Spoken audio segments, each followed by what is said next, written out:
Magandang araw mga katanaw. Nandito po tayo sa Paradise Farm. Punta po tayo doon sa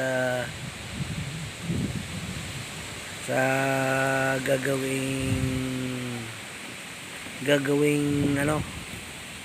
lagon ni Balong. Si Balong po ang nagagawa dito po sa Paradise Farm. Puntahan po natin sila kung ano na ang nangyari.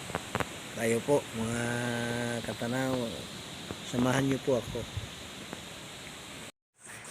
Nandito na po tayo sa area ng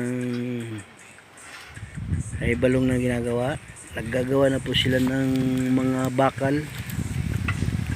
Ayan po, para gagawing forma doon sa lagon. Yan po si King.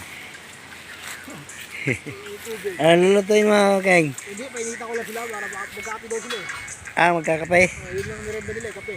Ba?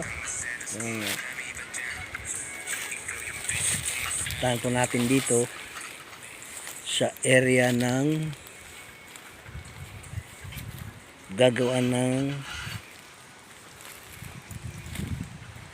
lagun.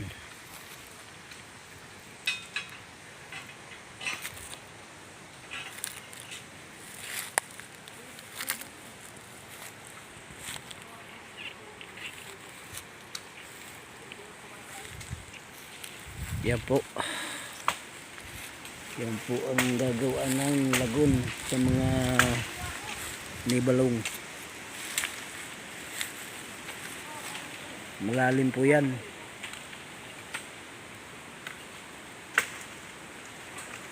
Yan po si Balong sa ibaba.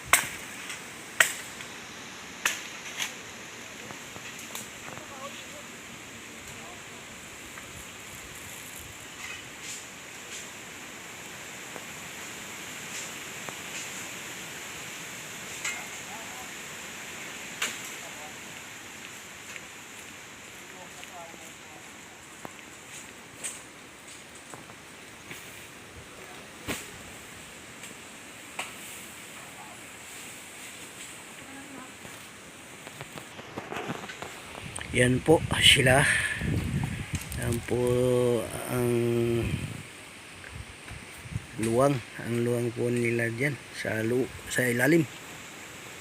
Ito po kasi landslide ito. Lumiga ng bagyo. Hinukay na ng kalikasan. Ayaw po si Balong. Hinukay ng kalikasan. Balak kasi ni Sir noon maggawa ng lagon, ay hindi na si Sir nahirapan maghukay kasi hinukay na ng kalikasan Di ngayon gagawin na lang. Ayun po. Ito na po tayo sa bandang ibaba ng kanilang ginagawa. Ayan po, nag-umpisa na po sila mag-layout ng lalagyan ng mga labay lalagay dyan. Bakal yung pinaka ano ba tawag doon? Sa ilalim? I-beam. I-beam pala. Oo. Ito po yung gagawin na lagun. Ang po si Balong, siya po ang pinaka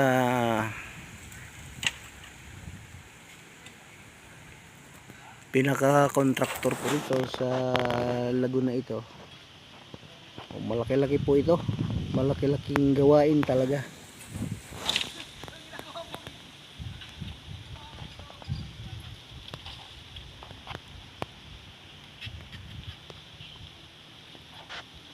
Abutin sila dyan ng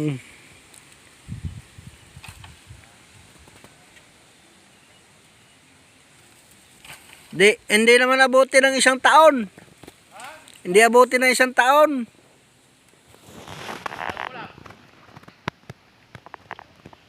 Apat daw gagawin eh. Apat na lagon. Ah, apat pala, hindi lang isa. Apat. Kibali baitang-baitang. Ayun, parang ganun pala. Baitang-baitang. Kala ko isa lang. Ito isa. Doon sa bila isa. Dalawa. Doon pa. Ito isa. Tapos doon sa kabila. Tapos doon pa sa dulo. Abutin pala kayo ng taon dyan. Ba? Hindi lang talaga tao. Taon talaga.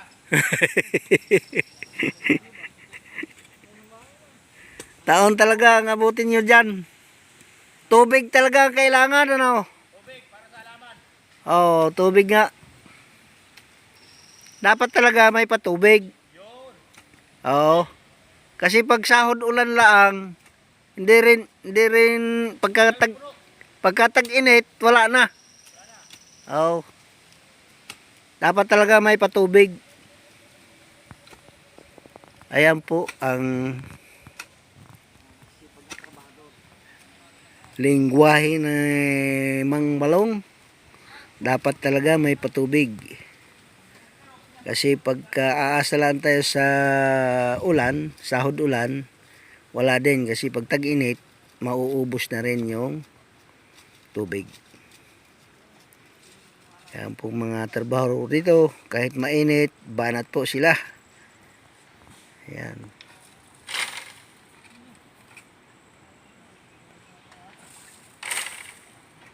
Dito po sa malapit ng kanilang pinagtrabahuan, ayan o, mayroon pong paminta. Yan, tingnan po niyo paminta o. Yan. Malapit na po itong gumulang, malapit na itong mahinog. Konting panahon na lang ang paghihintay natin dito. Atin pong tikpan kung talagang matigas na. Malambot pa. Malambot pa po siya. Putan natin yung nagpunla naman ng paminta. Tayo po. Buti po sa banda rito ay may tabas na. Malinis na po ito. Yung pinagdaan ng kurono, sukal pa. Ay hindi pa po na ano kasi inuuna po namin yung pagkikilib doon sa parte ng tisyo. Yan po, may mga puno po ng sili rito. Ito pong siling ito mga katanaw, ano lang ito, mga tubong kalikasan lang ito. Yung nagpupunla po ng paminta andun po sa kabila dun.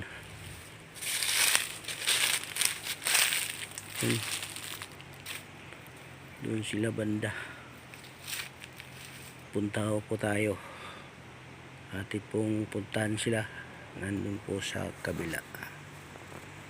Ito po yung tinatawag naming isla. Kasi pinapaikutan po ito ng ilat-ilatan. Ayan po, mayroon po langka rito. Ayan, may balot na po yung isang langkang ito. Dapat kasi maliit lang, binabalutan na para hindi maanuhan ng sira. Pababa po tayo dito.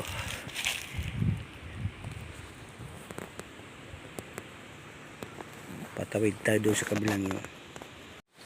Ayan po, dyan po tayo nanggagaling sa taas na yan. Patawid na po tayo dito. Ito po yung ilat-ilatan po. Nagkatubig lagi ito pagka mayroong ulan.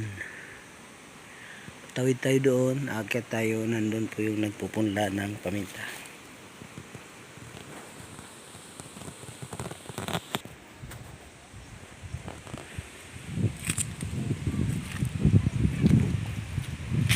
Nahirapan po ako dito magsuot. Nahirapan akong magsuot dito.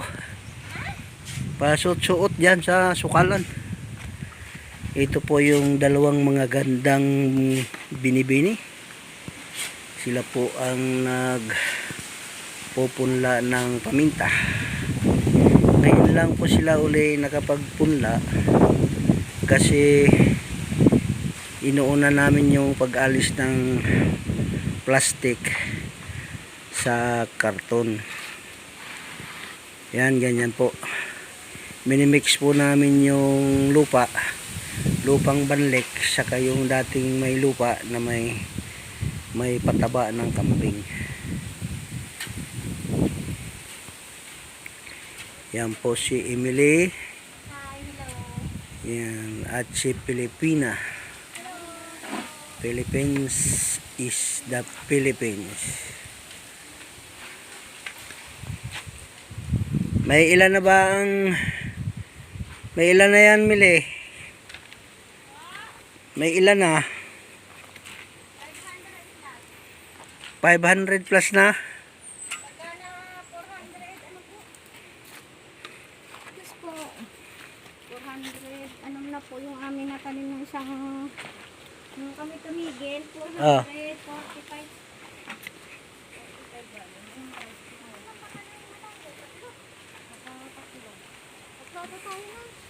Oo.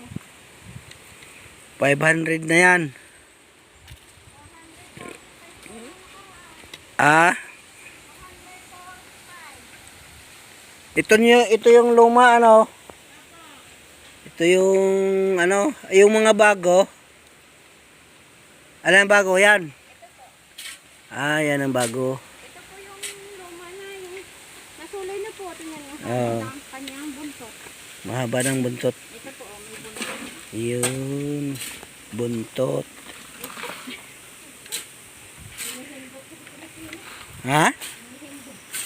Hinihindot? Ngi!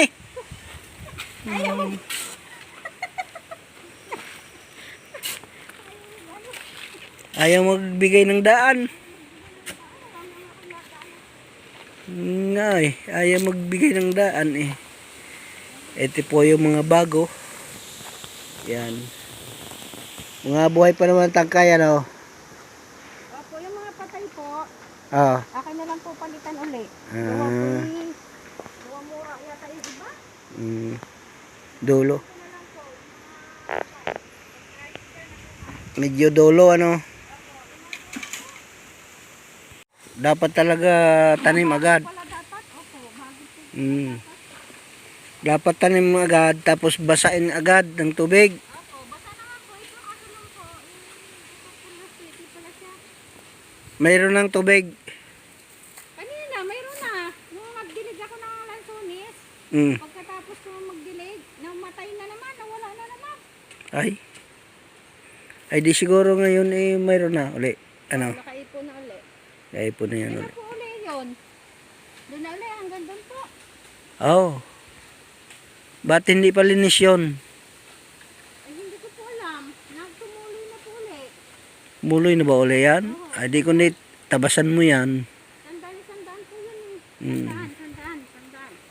Sandaan. Ay sandaan bawat tumpok. Opo. Yun. Itong dati na. Ayun po yung dati. Oh, ilan yan? Bali po ngayon eh, 1, 2, 3, 4. 5 daan na po yan. 1, Di itong dati na. 100, mga 120 na lang po yan. 120. Opo. Okay.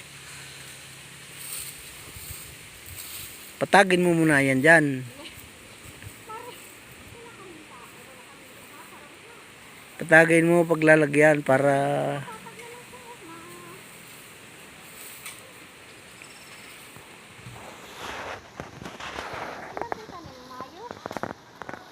tag-ulan. Ayan, pagkatak ng Mayo. Mauulan na yun. Mahaba na yan, napahaba. Ulit. Ay suloy na. May suloy na po siya, oh. Ito. Yun. May suloy na. Yung kaunahan, ano? Opo, ito pong kaunahan. May suloy na po. Ayun. Parang ang babata ng mga Pedro ko ano. Hmm? Ang babata. Kita dito? Ayun o. Ayun na, nagpalit ka na siya. Sabi mo lang eh. Baka siguro mga 18 lang mo naman anak ni Kuya. Ano nga? Si ano, wala pa. Wala pa akong 18 yan. Wala pa. Kuya Balong. Wala. Mga 16, 17 ata yun. Mukhang ano na to. Mukhang ang matanda pa kay Balong. Maling Facebook kasi Kuya Balong lagi na nakaano. Kuya Balong pogi pa. Kuya Balong.